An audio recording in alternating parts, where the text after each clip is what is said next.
So there was no doubt this amendment was more raised for the sake of the party or the Prime Minister and the government's image rather than assuring what the Constituent Assembly had suggested as the constitution which was going to be adopted. An amendment bill was passed, the Press Objectionable Matter Act on 23rd October 1951. We know, therefore, the amendment, the intent, the four tests that I was talking about: social impact and intent, economic impact and intent, the constitutional spirit, and the process adopted for the amendment, all of which are questionable, but nevertheless, that amendment was undertaken, and we heard how that amendment till today affects the freedom of speech of this country. Now, it is not as if this 1951 amendment happened all in a sudden. Prior to the amendment and post the amendment, we've had recorded action taken by those government that day, that particular government, in curtailing the freedom of speech. So the act was just waiting to happen, because even before it, they started it, and even after that, they were continuing. What are the examples, sir? Majroor Sultanpuri and Balraj Sahani were both jailed in 1949 itself. For what mistakes, sir? During one of the meetings organized for the mill workers in 1949, Majroor Sultanpuri recited a poem that was written against Jawaharlal Nehru, and therefore he had to go to the jail. Sir, he refused to render an apology for the same and was jailed, therefore, in 1949, along with Balraj Sahni, eminent actor of those days.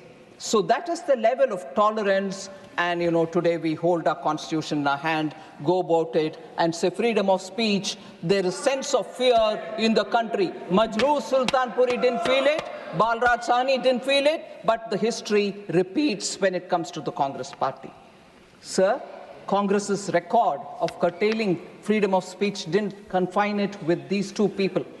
Nehru, a political biography which was written by Michael Edwards, in 1975 was banned.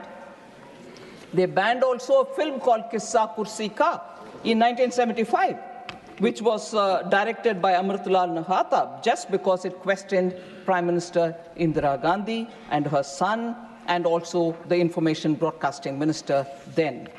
They banned also John Dalby's book, Himalayan Blunder, because it spoke about some huge crushing military disaster which happened in 1962, the China War. The details shouldn't come out, and therefore they banned that book as well. So this, and a bit later, 1988, Salman Rushdie's book, Satanic Verses, was also banned. So the spree of curtailing the freedom of expression, the spree of, containing freedom of press has happened before 49, and during 49 and 50, 51, the act comes, and subsequently also it continues. So it's nothing new. So the amendment, again, a second issue that I'd like to draw your attention to. I said I'm putting it through 4 tests. A 9th schedule was brought into through the first Constitutional Amendment Act. The 9th schedule, sir, is an interesting innovation brought for bypassing judicial review. Why was it brought in? I'm questioning the intent, sir, the constitutional spirit which is not being respected, and the process which is adopted are part of the test. I want every amendment to be put to, so that you know whether it is done with the national interest or is it done with some economic public good, or if it is brought in because there's a social large good which is required to be obtained. কিন্তু মনের দিক থেকে একজন সাহিত্যিক 25 বছরের এই দোকানি তার লেখালেখি ঘর ছোটবেলা থেকেই বই ছিল তার একমাত্র সঙ্গী অভাবে সংসারে পড়াশোনা বন্ধ হলে ঠিক রত্তিওয়ালার কাছ থেকে বই এনে পড়াশোনা তার লেখা 12টিরও বেশি উপন্যাস শুধুমাত্র তাই নয় 200-র বেশি গল্প আর অসংখ্য কবিতা আজও মুগ্ধ করে পাঠকদের তার কথাই খেটে saying, খাওয়া no, মানুষ nothing can উচ্চ happen in মেধার চর্চা prospect, করতে it has পারে, to be futuristic. এটা কেউ So মানতে চায় না। prospective is what? Whether it বিদ্রোহ is taxation, whether it is benefits, whether it is any clarificatory note.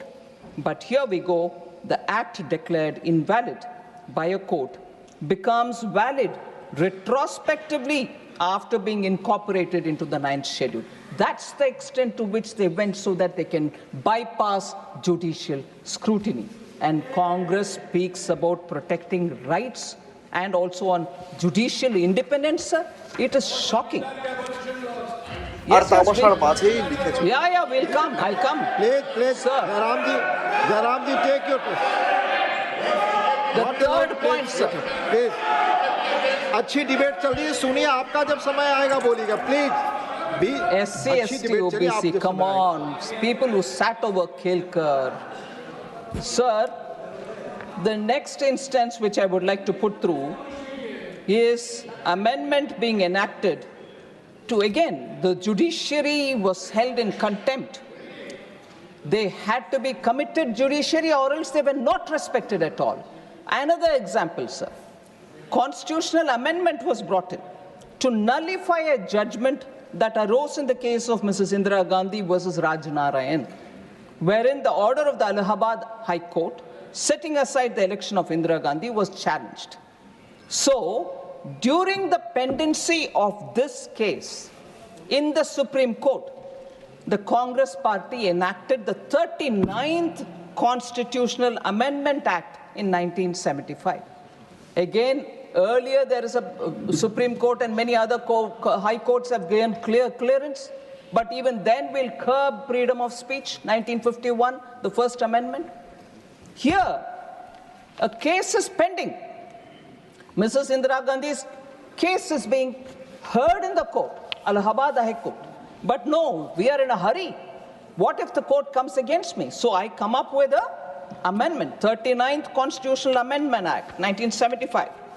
Again, valid retrospectively, which added Article 392A to the Constitution. What did it say?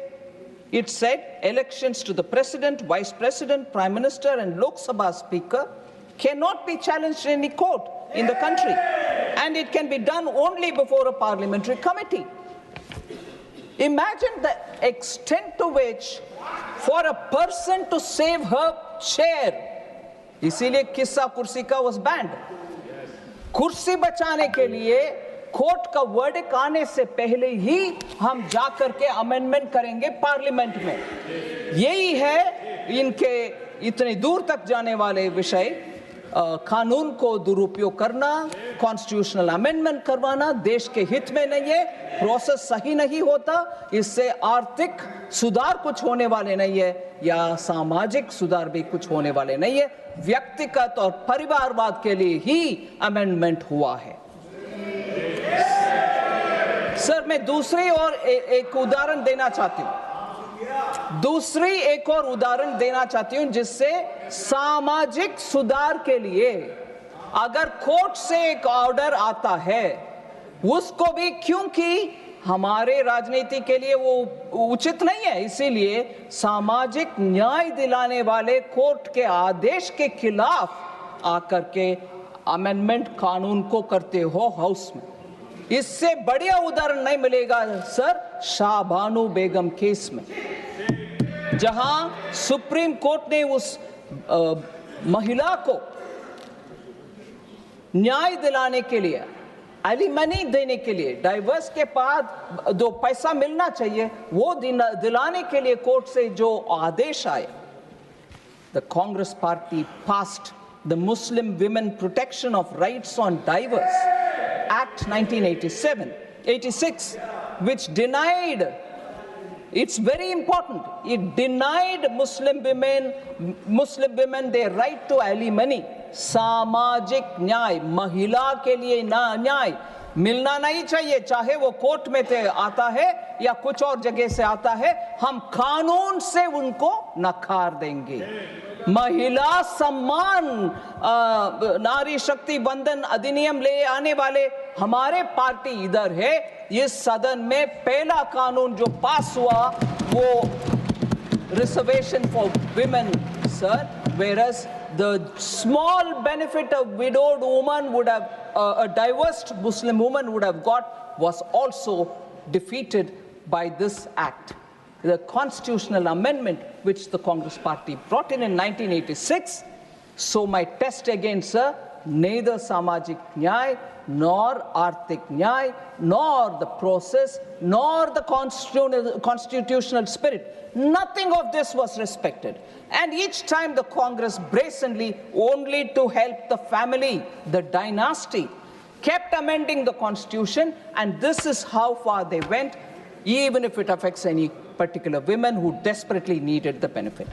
Sir, I'll come again to one more, the emergency, where that one important touchstone, the process, was completely violated. On 18th December 1976, the then president gave his assent to the Constitution 42nd Amendment Act.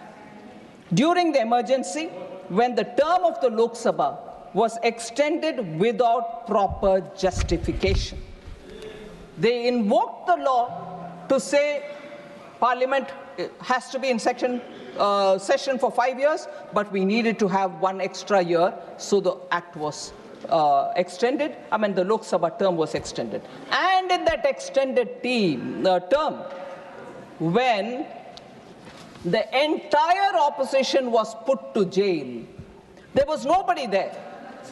And entire opposition was in the jail. Then comes constitutional amendment, sir. The process, the touchstone that we need to have, is the process valid? That was a total invalidated process, and therefore I would think this is a blatant abuse which the country majorly agreed on. Sir, only 5 members opposed the bill in the Lok Sabha. There was none in the opposition in the Rajya Sabha to oppose it. Imagine, constitutional amendment being passed, entire opposition in the jail. In the Lok Sabha, only 5 people are there to oppose it, even some coming from their own party. And in the Rajya Sabha, no opposition. But constitutional amendment, changing the preamble itself, happens. The alteration of the preamble to include socialist and secular highlights the disrespect and disregard the Congress has for constitutional processes, principles, and institutions. Sir, the amendments were not about strengthening democracy, sir, but protecting those in power. Again, the process is used for strengthening the family. Sir, Baba Saheb Ambedkar had argued, and I quote, talking about whether the word secularism, talking about whether the word socialism should be included in the Constitution. Baba Saheb Ambedkar argued, I quote, I do not see, therefore, why the Constitution should tie down the people to live in a particular form and not leave it to the people themselves to decide it for themselves, unquote. And therefore, in the original Constitution, the word socialism was not there, as much as the word secularism. So 21 MPs, all opposition, belonging to all opposition parties, were held in jail. Manya Advani ji, Manya Atal ji were all in jail under Preventive Detention Law, Maintenance of Internal Security Act, 1971, the infamous MISA. And I know of political leaders who have chosen to have their children named after MISA to remember those black days. And now, they wouldn't even mind having alliance with them. Sir, all these together turned the Constitution into a qualitatively different text from what it was originally as adopted in November 26. So I'd just like to come here for one observation. Opposition member, respected Jairam Rameshji, refers to the work of Granville Austin. with a left-handed compliment saying, we read it, but does anyone in the ruling party read it? Sir, and he says, masterly book. Yes, masterly book. He tells the full story of the amendment carried out till 1980. So I'm starting from 51, and I'm also going on that journey, talking about amendments, their purpose, their intent, their process. Now, since Jairam Ramesh has mentioned it, and there is some Granville Austin's line that I'd like to quote back to him. Sir, emergency, 42nd Amendment Act, the landmark Keshwananda Bharati case of 1973, the basic structure, doctrine, whole lot of things. In the words of that masterly Granville Austin, I quote, sir, the important constitutional development of the emergency, other than its very imposition, was the enactment of the 42nd Amendment. Austin says this.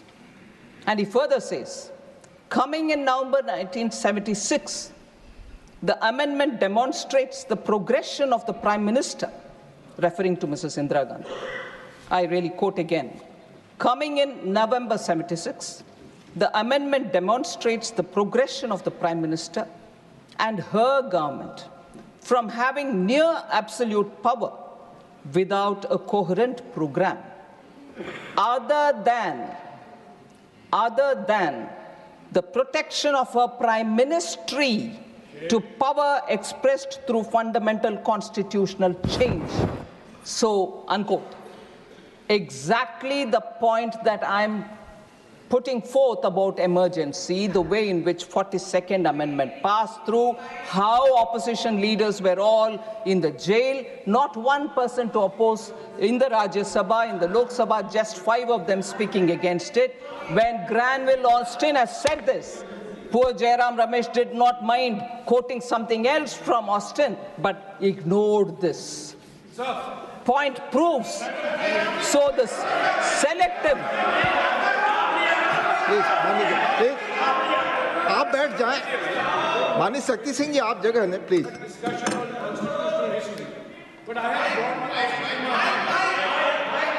माननीय Jairam Ramesh ji, I have Granville Austin in my hands right now, and the same Granville Austin writes that the 44th Amendment was passed by the Lok Sabha and the Rajya Sabha to override the 42nd Amendment, large parts of the 42nd Amendment. And who voted on the 7th of December 1978 to repeal parts of the 42nd Amendment? It was Indira Gandhi herself. So Indira Gandhi in 1978 voted to repeal the parts of the 42nd Amendment which she realized had resulted in her electoral loss. So it's not, don't read selectively. Thank you, Jairam Ramesh. Please, now honorable minister. Thank you, sir. Please. Thank you, sir. Let her, you have responded. You have responded, please. 1978. Please. माननीय Jairam Ramesh ji, please be brief. माननीय Jairam Ramesh ji, please be brief. Sir, मैं आदरणीय रमेश जी का ज्ञानवर्धन करना चाहता हूं कि 1978 में Morarji Desai was the prime minister. Janata party की सरकार थी और जनता पार्टी की सरकार ने 42nd अमेंडमेंट को 44th अमेंडमेंट से हटाने का का काम किया और आपको जनता ने हरा दिया था। Shrimati Indira Gandhi was no more the prime minister, and when she was the prime minister, तब उन्होंने हर तरीके से प्रजातंत्र को रोकने का, गला घोटने का काम श्रीमती गांधी ने किया था। माननीय जयराम जी, प्लीज। मुझे सुना नहीं, मुझे ठीक तरीके से उन्होंने सुना नहीं। मैंने कहा था 44th अमेंडमेंट आया 1978 में, मोरारजी भाई प्रधानमंत्री थे और 6 दिसंबर 1978 में लोकसभा में इंदिरा गांधी जी ने वोट किया 44th अमेंडमेंट के लिए, यही तो मैंने कहा था, यही तो मैंने कहा था। ऑनरेबल मिनिस्टर प्लीज, माननीय मंत्री जी, माननीय मंत्री, Sir, सिर्फ माननीय Thank you very मंत्री much, जी की sir. बात रिकॉर्ड पे जाएगी please. thank you very much, sir. And I fully accept Jairam Ramesh's observation. Obviously, Leader of the House was right in saying Morarji Desai was the Prime Minister, and during the voting, Srimati Indira Gandhi had said that, and she supported the changes in the changes to the 42nd Amendment. Very well. But the idea that I have right from the beginning said is, Der Aya Durust Aya is what the Hindi language gives me, but the fact remains, and I'm glad that she changed her mind. It was such an improper thing to do during an extended tenure of the parliament, and an improper thing, even worse, to do, putting the opposition and then seeking a constitutional amendment. So at least in 78, after a massive defeat, which of course later she overturned and won the election and came, that's a process, that's an electoral process. That is the electoral process, and electoral process does teach lessons. Does teach lessons, and Srimati Indira Gandhi learnt that lesson. I want to say this to the Congress party today. Srimati Indira Gandhi learnt the lesson, and I'm happy Jairam Ramesh says that she stood up to support the amendment Morarji Desai and his government was bringing. But today's Congress, sir, I'll come to that. Sir, today's Congress is the matter that we need to talk about. But before that, sir, the eminent person who became speaker later on, Sri Mavlankarji, also said some things. These are words which we need to have a recall, because it's important for all of us sitting in this august house to know what the opinions were, and then take the next 75, next 200, next 500 years forward of this constitution. Mavlankar says, sir, and I quote, "This particular bill brings an almost qualitative change in our constitution structure. The tragedy of the situation is that by this amendment bill, the citizens, the courts of law, the states, the president, and indeed even this House of Parliament are all sought to be denigrated, and only the union executive is sought to be made to thrive, grab, and aggrandize," unquote. So if that one amendment has brought in such thinking individual to say such harsh words, it needs retrospection. We should never repeat such, great follies, in which we took the Constitution for granted. People rejected such people, and lessons have to be learned. So, sir, I'd like to again say, when I soon would want to speak about what's the attitude of Congress today, I'd like to come to one line of an eminent person which was said during the 42nd Amendment debate. He was no less than later on chief minister, or prior to that also, and a minister. But as a Congress MP, Sri C.M. Stephen, an eminent congressman. Yes. Yes, it might be useful to remember that also. I'll read the quote. It might be useful further. Sir C.M. Stephen, as a Congress MP at that time, says, during the debate of 42nd Amendment, which had so many implications. So it brings me the shivers to read this line, but I'm reading it because we should know how we speak.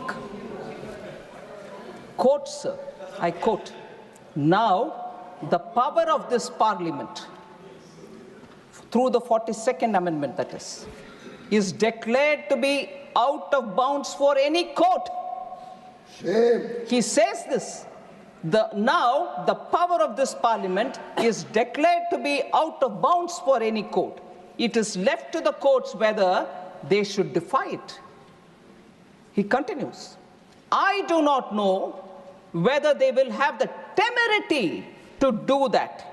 But if they do, that will be a bad day for the judiciary. The committee of the House is sitting with regard to the inquiry into the conduct of judges. We have got our methods, our machinery. Unquote. Sir, imagine if today one of our MPs would say, anywhere, would say this and say the temerity of the judges, the courts. But no, what we hear from Congress today, oh, you are undermining institutions, you have no respect to the Constitution, you that, you this. Look at this one statement, sir. And during emergency, passing the 42nd Amendment, the attitude of Gamand, the Gamandiya Gadbadhan, even today, but then they spoke that, passing the 42nd Amendment. The people of India didn't forgive this, and that's why they lost miserably. When she conceded to change the amendment, na? Sir, all right, don't beg for concessions like that. All right? Sir, what is today's INC, sir? In the budget session 2022, मैं ये गमंड बदला नहीं है, कम नहीं हुआ, उसको साबित करना चाहती हूँ. Budget session 2022, sir. I'm not taking the name of the Congress leader who's not in this house, but I'm sure this statement will obviously ring a bell to everybody. The judiciary, I quote, the judiciary, the election commission, Pegasus, these are all instruments of destroying the voice of the Union of States, unquote. You heard CM Stephen then? And you just see the statements which are coming. Committed judiciary is what they wanted. The contempt for the judiciary and the constitutional bodies is not new now. And that term was used by one eminent congressman. And that eminent congressman, I'll take his name, sir, because I have to quote him, Shri Mohan Kumar Mangalam.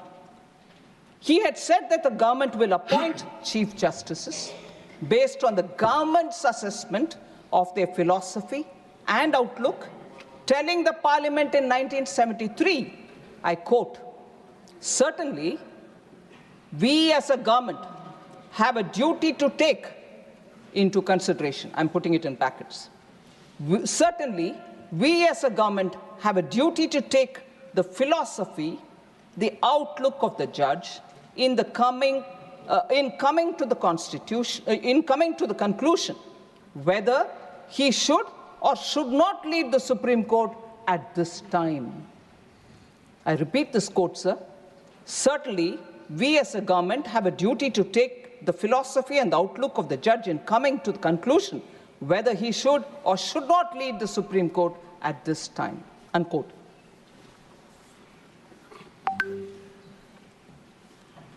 After the judgment on Keshwanand Bharati case, sir, you're an eminent senior who became a senior advocate at a very young age, and I stand before you talking small things about judiciary. Pardon me if I have any, oversight which has not worked well.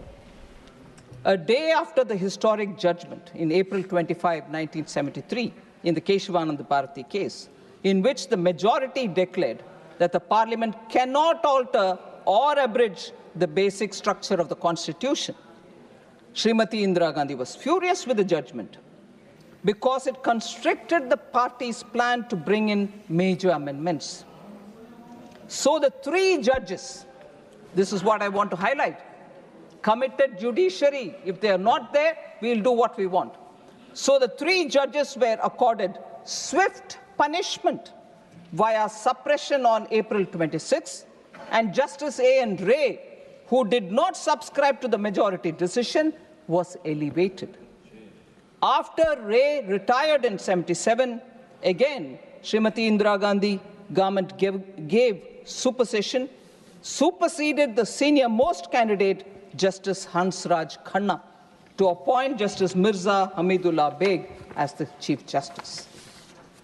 So it is really sad that the test that I'm putting each one of these amendments, whether they was in line with the constitutional spirit, whether the process was followed, whether the large economic good was considered, or social good was considered as an objective. None of them meet that. The OBC Commission is something which I want to in contrast mention. How our intent, Prime Minister Modi was clear. The OBC Commission will have to be set up, and constitutional amendments have to empower communities and not put them at a disadvantage. But therefore, the 102nd Constitutional Amendment Act was brought in 2018 and inserted Article 338B. But what's the contrast, sir, with the Congress? In 1950, Kaka Kalekar Commission was formed, but Congress prevented its report from being published. Dr. Ambedkar was of the view that Pandit Nehru was not concerned about the welfare, was not concerned enough about the welfare of the SCs. I quote Baba Saheb Ambedkar. From the very first election, we have been fighting against the Congress because it is unnecessarily interfering with our rights. Just see the leader of the Congress party, Pandit Nehru.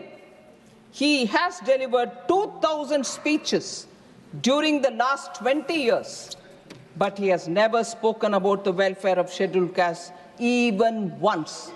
This is Baba Saheb Ambedkar's words.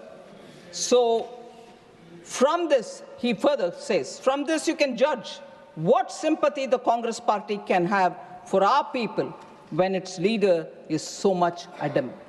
Unquote. Sir, this is said several times, but it's worth saying now.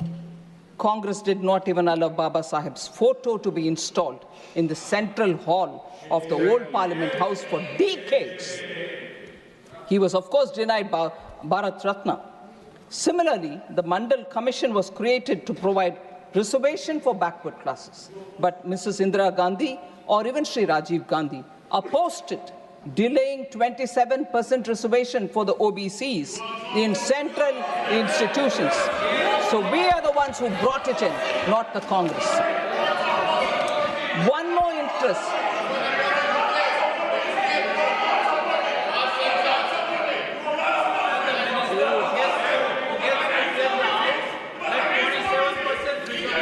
One more instance of how the GST, which was again a constitutional amendment which has to be brought in.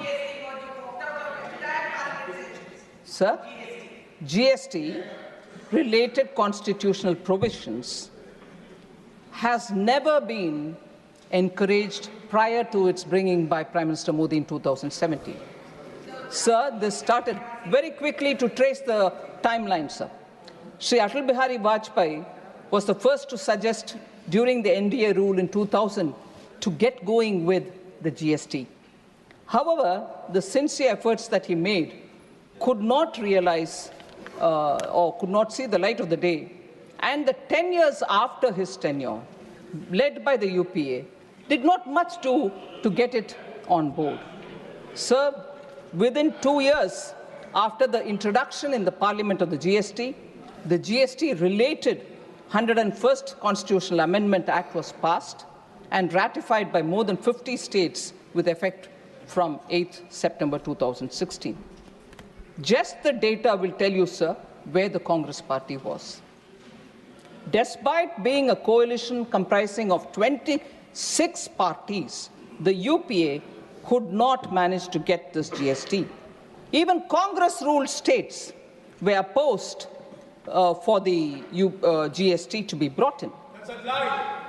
2012. I'll say that as well. I'll say that as well. That will also be said. 3 BJP-ruled states. 3 BJP-ruled states also opposed. I don't hide facts. 3 BJP-ruled states also opposed, including Gujarat. I'm saying that. Sir,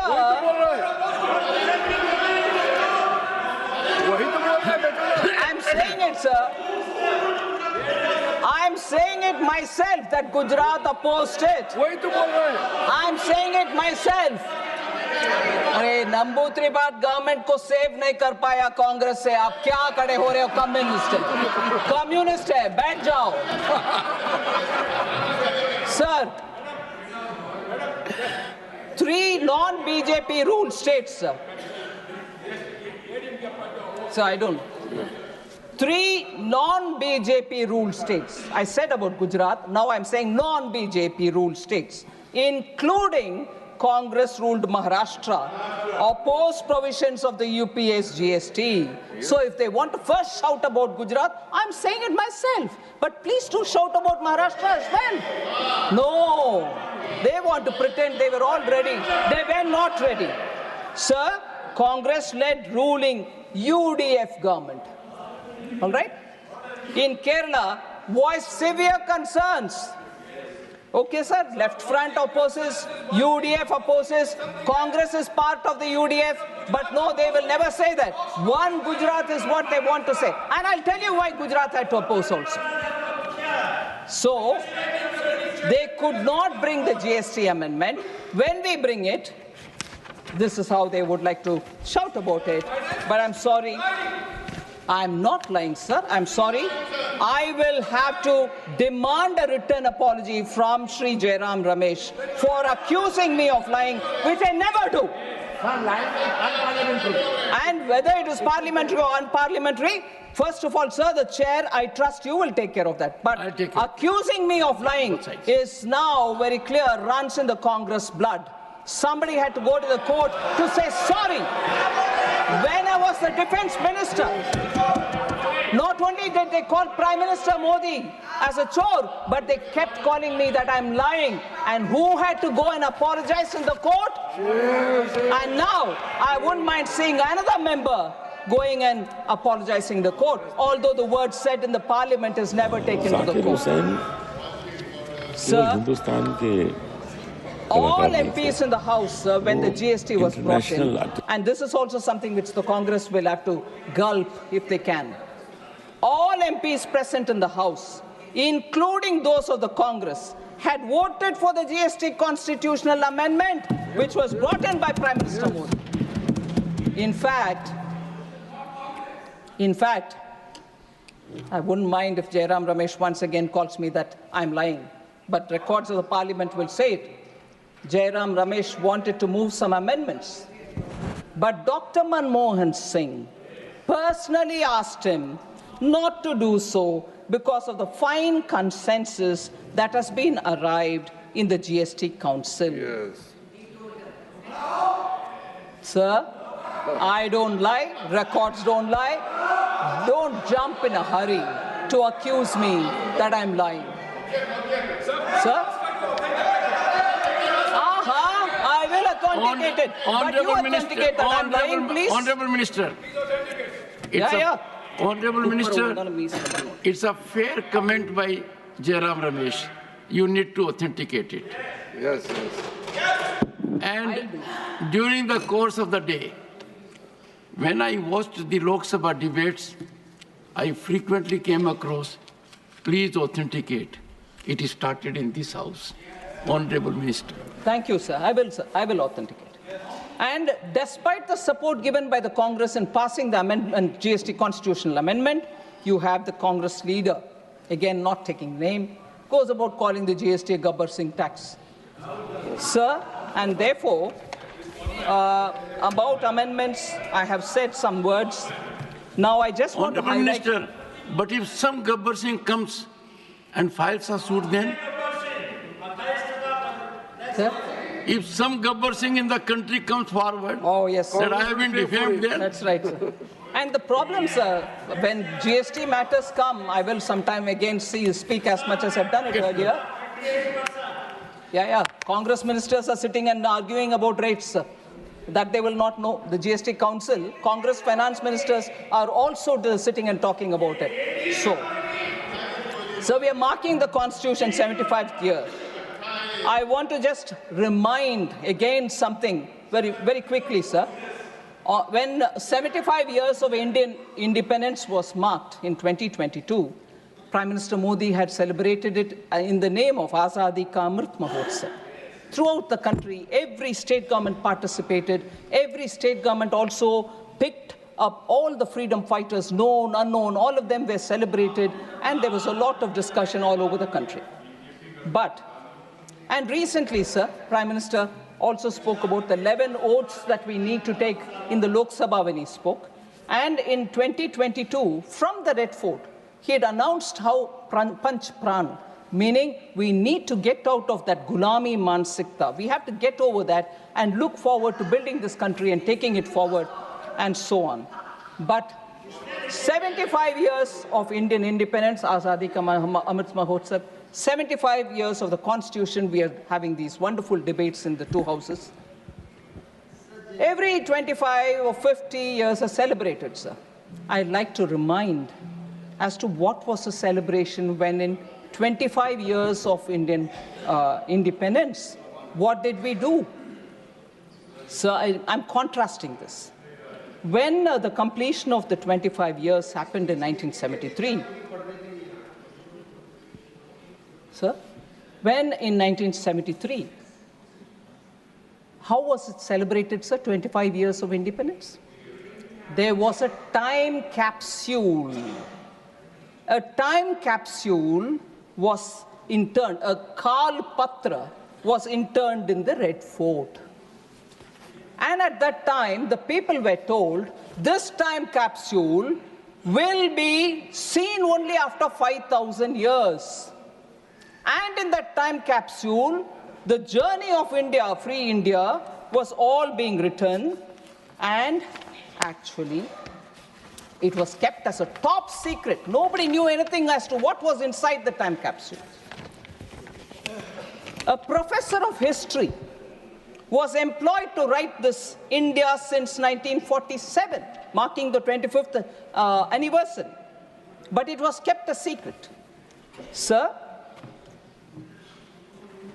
questions were asked in the parliament. What exactly is in the time capsule marking 25 years of India's independence? What actually went into that interned? It was a steel and copper made vacuum-filled case into which the document was interned, and then it was put into the Red Fort. That one, sir, was kept a secret. When asked in the parliament, the then education minister apparently said,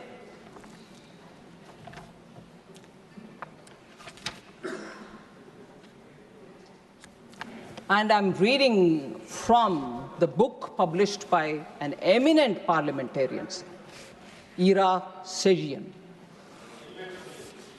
He puts in his book as to what was the reply given by the education minister then. And I quote, before that, the education minister expressed his inability to disclose the said document. What's the document which is in it? No, I can't disclose. And what did he say? I quote, within the limitations of its compass, it was designed to preserve an authentic record of our time for posterity. Having regard to this concept, the question of contemporaneous publications or laying the text of the document on the table of the House does not arise, unquote. The education minister, while he put the time capsule to be preserved for 5,000 years, does not allow the parliament to know what was inside it. That is 1973, 2 years before the emergency was brought. This kind of an operation in stealth happened, marking 25 years of India's independence, and the parliament should not be informed. That was the line the education minister gives. Even worse, sir, I just want to highlight what was said about Sri Atal Bihari Vajpayee in that capsule content. I'd like to say, and I quote from the book, sir, the BJP of Atal Bihari Vajpayee is described as, says the author, and I quote, Jan Sangh People's Party is a militant orthodox Hindu party opposing the concept of secular state, unquote. This is what is being said about Atal Bihari Vajpayee in the capsule, about which they don't say in the House. They didn't say it in the House.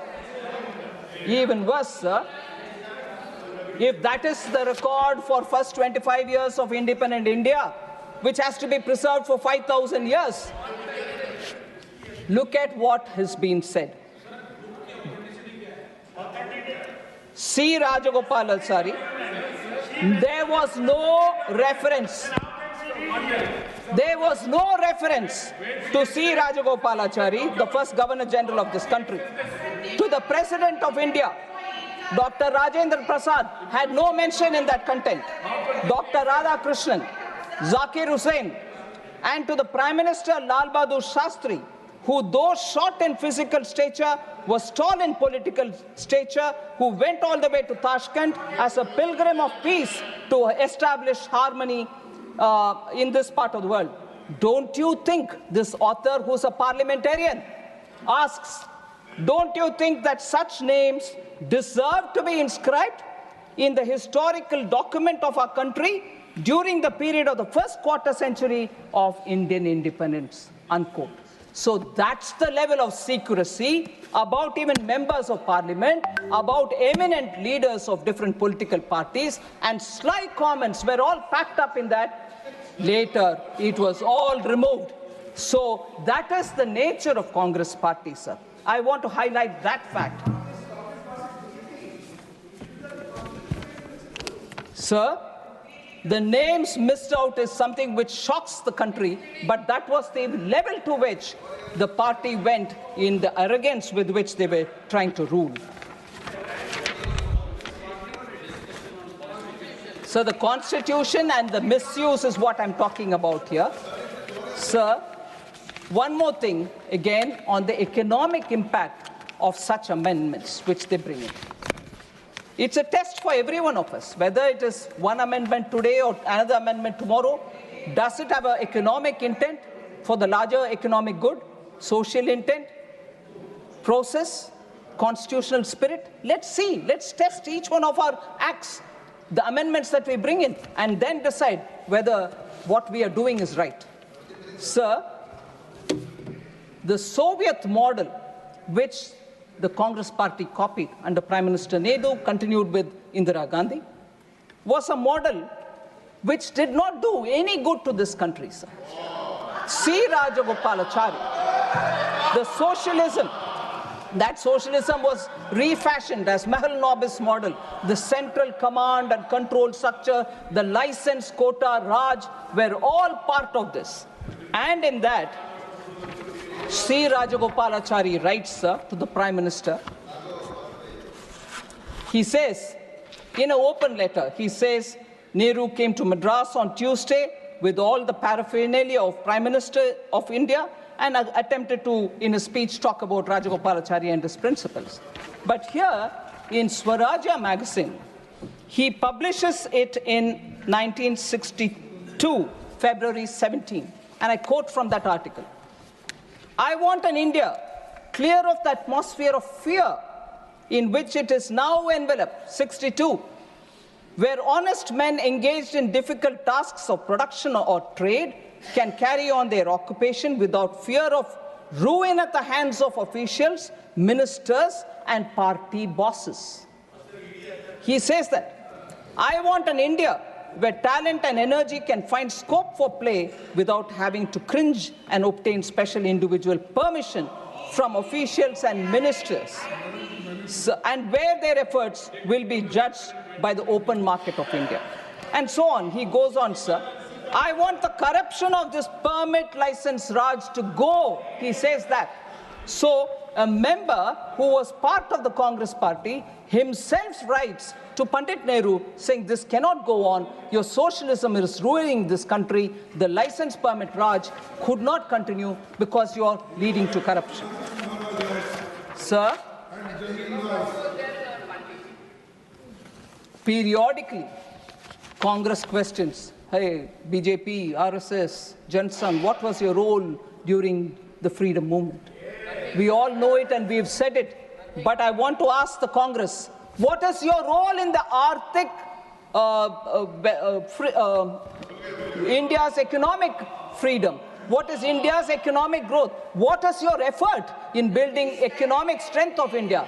No wonder when we in 21 in our budget, if that is not true, sir, why in 1980 onwards the Congress party itself wants to dump license quota Raj, 91 they want to reform, and then take the claim for it saying we are the ones we reformed. You didn't have to reform if it was so good.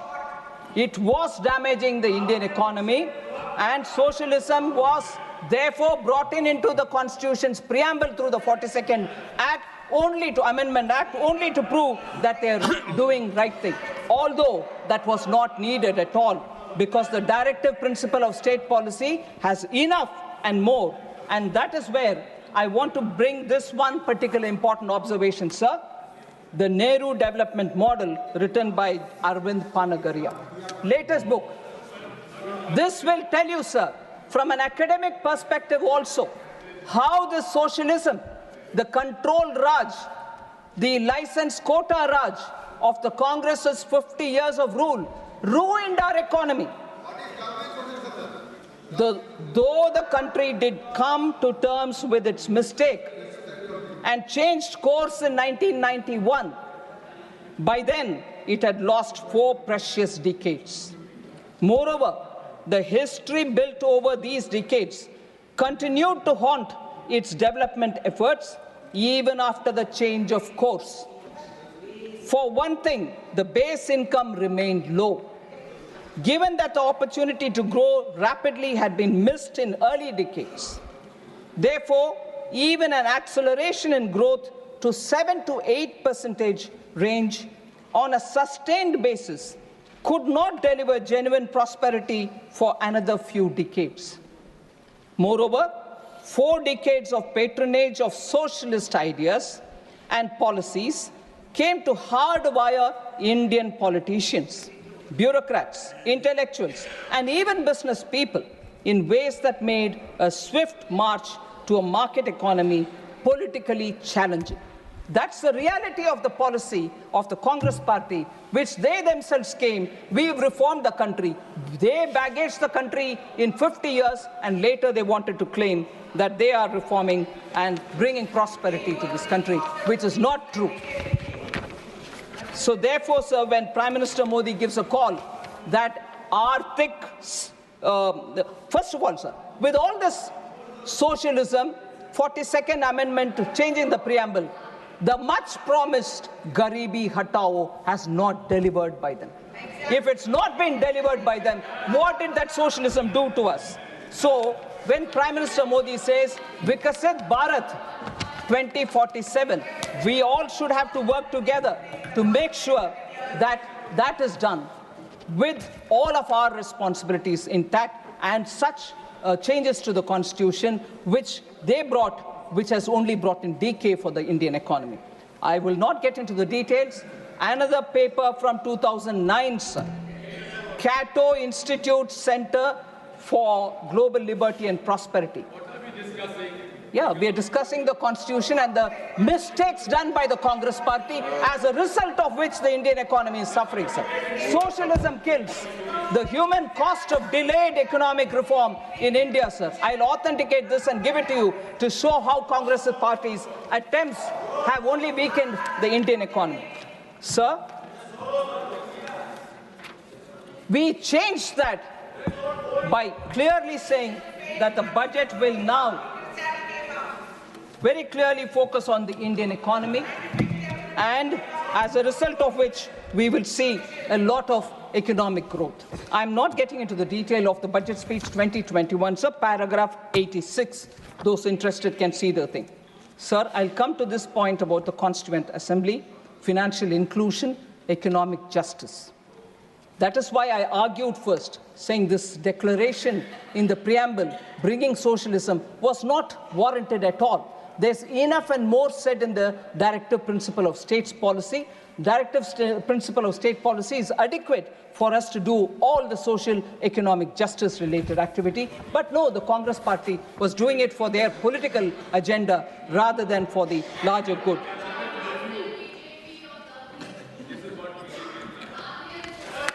Sir, I like to say, sir, Ambedkar, sir, Dr. Ambedkar says on 19th November 1948, our objective in framing the Constitution is really twofold. Ambedkar says, sir, to lay down the form of political democracy, to lay down that our ideal is economic democracy, and also to prescribe that every government, whatever is in power, shall strive to bring about economic democracy. And a very clear, the directive principle, Dr. Ambedkar says this, the directive principles have a great value, for they lay down that our ideal is economic democracy, unquote. And this is exactly what Prime Minister Modi is doing. 54 crore citizens who once had no means are now being given extraordinary connection to banking. The Jan Dhan Yojana, principles guiding our democracy, equity, justice, and opportunity. 50 crore Mudra loans, 50 crore Mudra loan accounts have created the pathway for micro entrepreneurs, street vendors, and so on. Sir, Article 38 of the directive principle says, the state shall strive to promote the welfare of the people by securing and protecting social order, by ensuring socio-economic political justice, and by minimizing inequalities in income, status, facilities, and opportunities. Article 39 also says very similar about adequate means of livelihood and ownership control. Article 46 about scheduled caste and scheduled tribes. So I just want to highlight how, because of the specific actions taken by our government, you find 1969, I go back, sir, for a minute, Mrs. Indira Gandhi on the bank nationalization said, the political situation in our country demands, quote, that banking facilities should be extended in an increasing measure to backward areas, to agriculture, to small-scale industry, and so on. And perhaps banking operations should be informed by a larger social purpose. But in spite of introducing socialism into the preamble, they did not achieve any of what Mrs. Indira Gandhi justified for bringing nationalization of the banks. They paid only lip service. By 2011, census data reveals that less than 60% of Indian households had access to banking service. Bank accounts, sir, zero balance accounts, were only 10.3 crores. By contrast, sir, 54 crore Jan Dhan accounts have been opened since 2014. 56% of the accounts belong to women. Similarly, pensions, insurance, and so on, sir. PM Mudra, 50 crore এক দেশ এক ভোটের পরিকল্পনা এর আগেও হয়েছিল ইন্দিরা গান্ধীর যখন শাসনকালে, কিন্তু সেটা বহু পরীক্ষা নিরীক্ষা করে দেখা গেছে ফলপ্রসূ হয়নি। যেহেতু ভারতবর্ষের কনস্টিটিউশন একটা ফেডারেল স্ট্রাকচারের উপর দাঁড়িয়ে আছে, সেক্ষেত্রে এক দেশ এক ভোট করাটা অত্যন্ত কঠিন।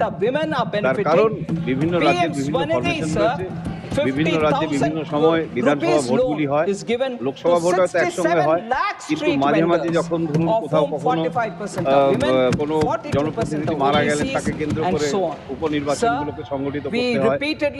বিভিন্ন রাজ্যে বিভিন্ন সময় মন্ত্রিসভা পড়ে এবং মেয়াদ শেষ হয়ে যায়, ফলে এগুলোকে অ্যাসিমুলেট করে একসঙ্গে এক ভোট এক দেশ এক ভোট করাটা ভারতবর্ষের Prime Minister Modi made sure that accounts will receive, the beneficiaries will receive their money directly into their account. 1 rupee means 1 rupee will reach them, and this has helped save 3.48 lakh crores of taxpayers' money. These are very important to say that directive principle of state policy, which has even more things for all of us to do, can bring in poverty alleviation, but not the Nara Garibi Hatao, which delivered nothing on poverty. So lastly, I'll pay my respects to the women who were part of the constitution makers. As I said, 15 out of 385 members were women. I would think you will indulge me when I read the names of these 50 women: Ammu Swaminathan, Annie Mascarenhas, Dakshayani Velayudan, Begum Aizaz Razool, Durgabai Deshmukh, Hansa Jivraj Mehta, Kamla Chaudhary, Leela Roy, Malti Chaudhary, Purnima Banerjee, Rajkumari Amrit Kaur, Renuka Ray, Sarojini Naidu, Sucheta Kriplani, and Vijayalakshmi Pandit were the prominent women who were part of the Constituent Assembly, sir. The contribution of these women in the constitution making is immense. I know after that, Pandit Vijayalakshmi Pandit scaled heights in diplomacy. Rajkumari Amit Kaur became the first woman to be a Union Cabinet Minister. Durgabai Deshmukh was the founding member of the Planning Commission. Annie Mascarenhas and Renuka Ray served as ministers in their respective state governments. Sarojini Naidu and Sucheta Kriplani went on to become first female governor and chief minister respectively. So I also appreciate the immense role played by the All India Women's Congress, who have done extremely good work, Women's Conference, All India Women's Conference. And these women were all celebrated during Azadi Ka Amrit Mahotsav, which we celebrated from 2022. The last observation I'd like to make, sir, it is very interesting that in this House, the first act that we passed is the reservation for women, which was the new act passed in the new parliament. I'd like to reiterate that Bharatiya Janata Party, my party, has always been committed for women and women's participation in politics. Even as early as 1994 in Vadodara National Convention, the BJP very clearly passed that seats must be reserved for women in both parliament and state assemblies. In 1994, sir. Then in 1998, BJP reiterated its commitment for women reservation by introducing it in the Lok Sabha. July 2003, BJP in its national executive in Raipur also passed a resolution to give reservation. 2007, BJP National Executive approved 33% reservation for women. 2008 again, BJP amended its constitution so that its own office bearers will have 33% reservation for women, and I'm glad to say that I'm one of the beneficiaries of that reservation. And BJP has consistently supported women's reservation. In Rajya Sabha 2010, sir, I remember late Shri Arun Jaitley supported passionately to pass that, and in Rajya Sabha it was passed. But curiously, why that didn't go to the Lok Sabha, no one knows. And in the Lok Sabha, I think it was for reasons better known, but what was said in the public was some of the alliance partners were not favoring, and therefore the Indian National Congress did not have the courage to take it into the Lok Sabha at that time. BJP's Sankalp Patra of 2014 supported women's reservation. And again, Sankalp Patra before the 2019 election also very clearly supported. But I want to highlight the fact, sir, that in 84-89, Shri Rajiv Gandhi had 426 members in the Lok Sabha and 159 members in the Rajya Sabha. They did not have the conviction to pass the women's reservation bill at that time. Very clearly, they have been anti-women always. Shah Banu case is a very clear example. Sir, I would highlight the fact that although the credit is being taken for the Panchayat Reservation Act by Shri Rahul Gandhi and the dynasty, it was not him. It was P.V. Narasimha Rao who brought it and passed it on. But even then, it was only a lip service because no financial powers were given. Now, Honorable H.D. Deve Gowda ji, who former Prime Minister, is not here, but in 1996, there was during his time, the reservation bill was brought in. Nothing was supported by Congress at that time. Atal Bihari Vajpayee ji in 98, in 99, in 2002, 2003 brought it. No, the Congress wouldn't support. But the Congress's memory is very weak that they didn't support any of the bill all the time, whether it was Deve Gowda ji or whether it was Atal Bihari Vajpayee ji. And then in 2008, even Dr. Manmohan Singh faltered. They managed to pass it in Rajya Sabha, which I said a minute ago, but did not go to the Lok Sabha for fear of their alliance partners threatening to walk out of the alliance, and they didn't want to lose power but they wanted to save their kursi only, and therefore did not do justice to the women. Whereas Prime Minister Modi and BJP, from the beginning, stood by women, made the first change in the party, and brought the reservation bill here. And therefore, if anybody is committed to the Constitution, it is BJP, Prime Minister Modi, and this government. And therefore, people who are walking with a book in their hand, Constitution, sometimes not knowing that inside there are Kora Kagas, nothing printed. They're not even opening it to see whether it is there. But they're walking around with this book, should know that they are the ones who repeatedly have failed the cause of the Constitution of India. Thank you very much, sir. Honorable members, to accommodate members willing to participate in the discussion and ensure sufficient time, if the House agrees, the lunch hour may be skipped today and tomorrow. And if required, I will take a call to increase the time further. Honorable Leader of the Opposition, Shri Mallikarjun Kharge.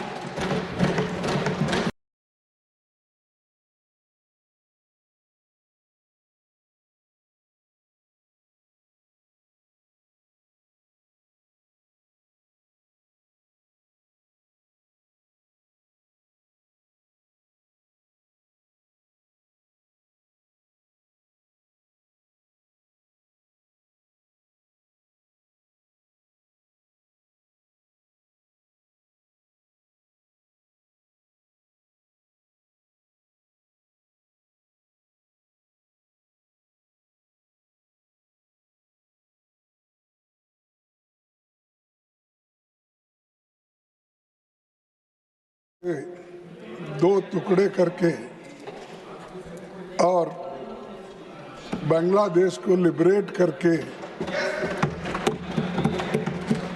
और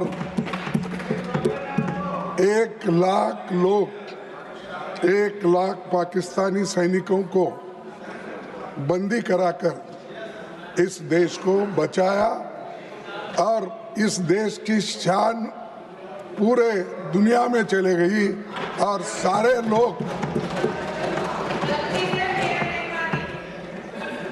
और 1 लाख लोगों को बंदी करना बहुत मुश्किल काम है, लेकिन जो जिनको आयरन लेडी कहते हैं उसने ये बता दिया अगर हमारे नजदीक अगर कोई आए तो उनकी खैर